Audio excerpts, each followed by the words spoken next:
Project को लेकर detail में बातचीत भी हो चुकी थी। अवनी की बातों में एक अलग ही तरह का जोश था। उसे अपने डिजाइन की छोटी से छोटी डिटेल्स अच्छे से पता थी।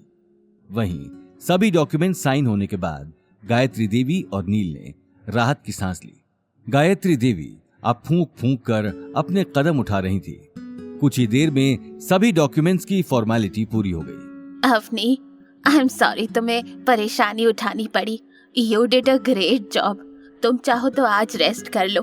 कल से तुम और गौतम ऑफिस ज्वाइन करके आगे का काम शुरू कर सकते हो। ये बात सुनते ही अभिनव ने अवनी के साइन किए हुए डॉक्यूमेंट्स अपनी शेल्फ में रख लिए और गौतम को देखने लगा। जी दादी सा। जिस इज्जत की अवनी हकदार थी, आखिर वो उसे मिल ही गई। ये देखकर आज गौतम बहुत खुश था।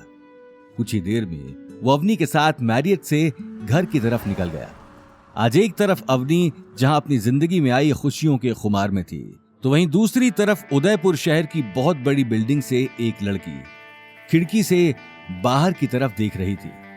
लड़की व्हाइट शर्ट और ब्लैक स्कर्ट के साथ पैरों में ब्लैक हाई हील्स पहनी हुई थी।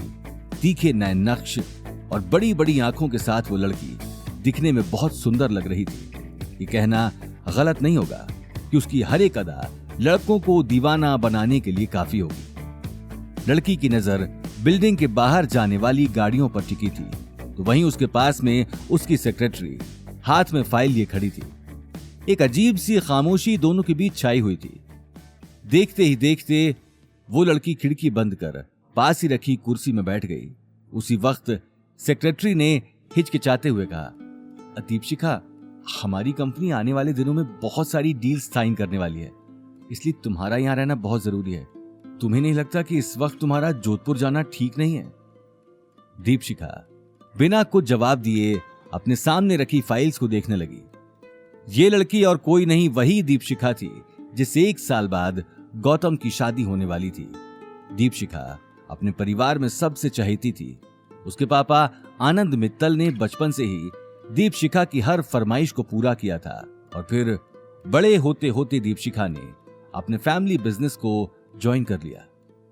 आनंद मित्तल का बिजनेस उदयपुर के साथ साथ ही बहुत सारे शहरों में फैला हुआ था। मार्केट में उन्हें स्टील किंग भी कहा जाता था।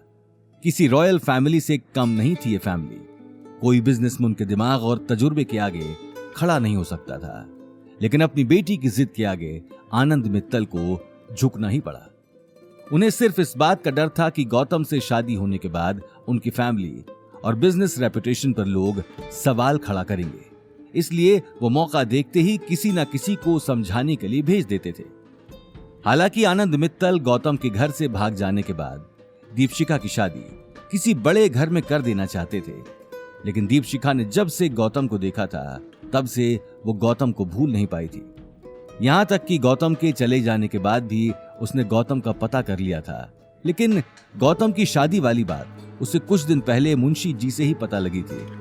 लेकिन अब अपने दिल में उमड़ रहे प्यार के आगे दीपशिखा को गौतम की शादी भी नजर नहीं आ रही थी। इसलिए आज दीपशिखा ने अपनी कंपनी का इंपॉर्टेंट काम छोड़कर जोधपुर जाने का मन बना लिया था।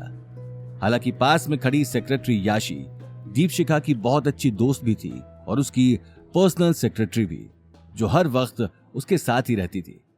देखो दीपशिखा, एक बार फिर सोच लो, मैं तुम्हें कॉलेज टाइम से जानती हूं। अरे तुम्हारे पीछे लड़कों की लाइन लगी रहती थी और आज भी लड़के लाइन लगाकर खड़े हैं, लेकिन तुम गौतम, तुम मेरी बात क्यों नहीं समझ रही? गौतम की शादी हो चुकी है और वो एक घर जमाई बनकर किसी के घर का काम कर रहा है। अब वो तुम्हारे लायक नहीं है। याशी, मैंने कहा ना, मैं जाऊंगी तो मतलब मैं जाऊंगी, इसके आगे मुझे कोई बात नहीं करनी। दीपशिखा की बात सुनते ही याशी एक पल के लिए सकपका गई।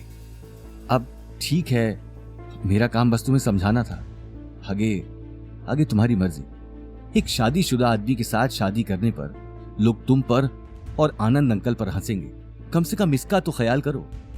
ये बात सुनते ही दीपशिखा याशी की आंखों में आंखें डालकर देखने लगी। ये मेरी पर्सनल चॉइस है, लोग क्या सोचते हैं इसके बारे में या फिर तुम क्या सोचती हो, इस बात से मुझे कोई फर्क नहीं पड़ता। ठीक है दीपशिखा, मैं तुम्हारे लिए कार का इंतजाम करवाती हूं।